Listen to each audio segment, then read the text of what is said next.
Les amis, bienvenue dans une nouvelle vidéo.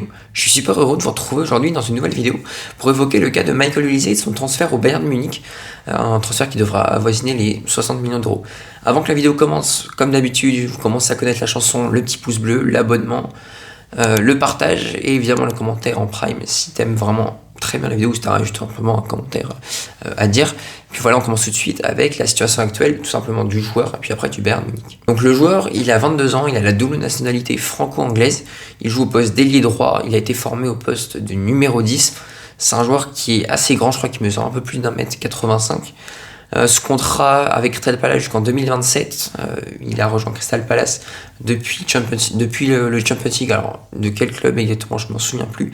Mais en tout cas, il a fait une très bonne saison en Championship et il est là depuis 2021, depuis le mercato 2021-2022 d'été.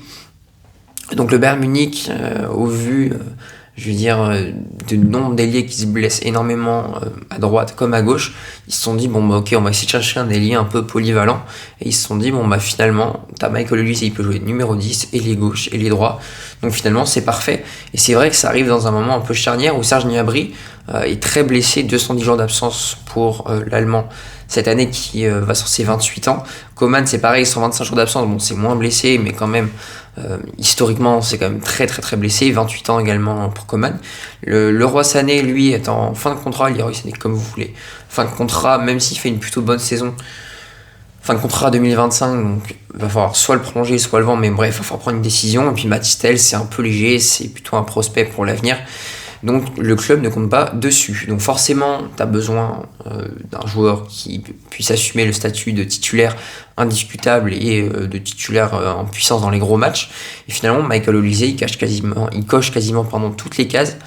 C'est un joueur, donc là on va basculer sur l'analyse technique du joueur. C'est un joueur qui va avoir beaucoup de points forts, vraiment. Que ce soit la première qualité que j'ai relevée, la qualité de dribble. C'est un joueur qui est très très fort balle au pied. Le dribble, il va pas perdre beaucoup de ballons. C'est un joueur qui est très très fort là-dedans. Possession progressive également, on le voit souvent recevoir le ballon de dos au jeu. Il se retourne et là c'est vrai que les possessions progressives, le gars il y va, il est présent. Très bon joueur là-dessus, les passes progressives également. Il a été formé numéro 10, donc c'est pas vraiment une surprise. Et c'est ça qui est intéressant, c'est qu'il a un très gros volume de jeu. Il est à la fois très bon offensivement, mais défensivement, et là je vous mets la petite heatmap, il a un volume de jeu énorme, quoi. Il revient défendre, il fait les efforts, et puis il a une bonne également capacité d'explosivité. Donc c'est vrai que ça fait un joueur assez recherché, une très bonne vision de jeu. Les coups de pied arrêtés, c'est très bien également. Les frappes de loin, c'est bien aussi. Et puis comme on le voit avec le petit diagramme FPRF, il y a quasiment, il n'y a pas de rouge, quoi. Il y a un peu de gris avec le pourcentage de passes réussies qui est à 45, qui pourrait être un peu plus élevé. Et les duels aériens gagnés, ça c'est vrai que c'est un peu plus surprenant. Parce que pour quelqu'un qui fait pas mal en tour défensif, il est assez grand. C'est peut-être un truc qu'il va devoir améliorer. Bon après, comme il est grand, ça va pas être le truc le plus compliqué à améliorer. Mais sinon voilà, il y a du vert dans les passes progressives, il est à 80, il y a 5,51 passes progressives effectuées par match. Les possessions progressives, il est à 4,80, c'est bien. Passe progressive reçue, c'est pareil, 9,46. Passe tentée, 51 pour un joueur qui joue dans une équipe qui n'a pas trop la possession, qui ne joue pas la possession, en tout cas qui joue plutôt en contre. Voilà, et c'est vrai que c'est une équipe finalement qui lui convient parce que les ailiers, c'est pas les joueurs qui vont toucher le plus de ballons. Et lui, c'est vrai que chaque ballon, il va le bonifier, il va être à l'aise à droite, il va être à l'aise à gauche. Il va être surtout à l'aise dans les petits espaces, ça il va être très très bon. Le but face à Brentford, je vais essayer de vous le retrouver, mais pas sûr que je vous le mette, mais si je le retrouve, je vous le mettrai, mais voilà, c'est un but très, très difficile à mettre, il le met. Les coups de pied arrêtés, voilà, c'est très bien. C'est étonnant qu'il ne soit pas appelé en équipe de France. Un Coman est appelé, par exemple. Un Olise n'est toujours pas appelé. C'est la logique de Didier Deschamps. On ne va pas refaire l'histoire. Mais d'ailleurs, la logique qui marche plutôt bien, vu que l'équipe de France est en demi-finale en ayant marqué 3 buts. Au passage, dont 2 contre son camp et un penalty.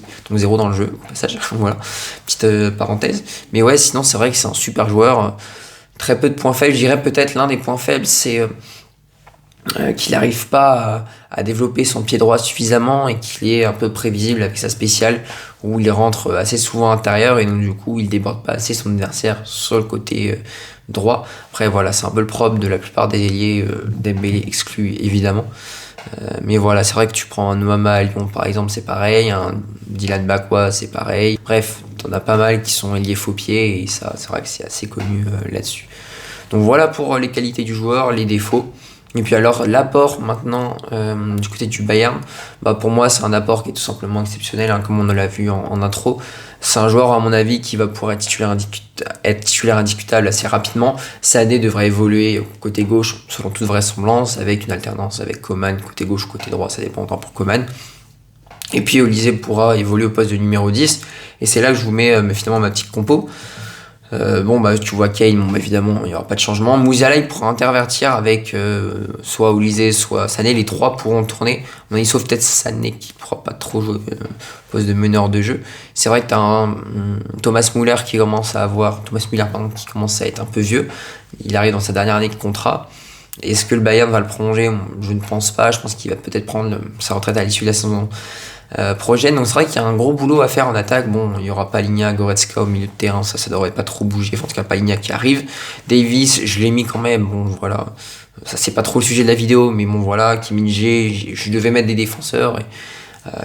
Donc voilà. Kimmich au poste de latéral droit, il fait vraiment le travail. Et puis Neuer, évidemment, l'incontournable. Donc voilà pour la petite vidéo sur Michael Olise. Donc j'espère qu'elle vous plaira, qu'elle vous aura plu.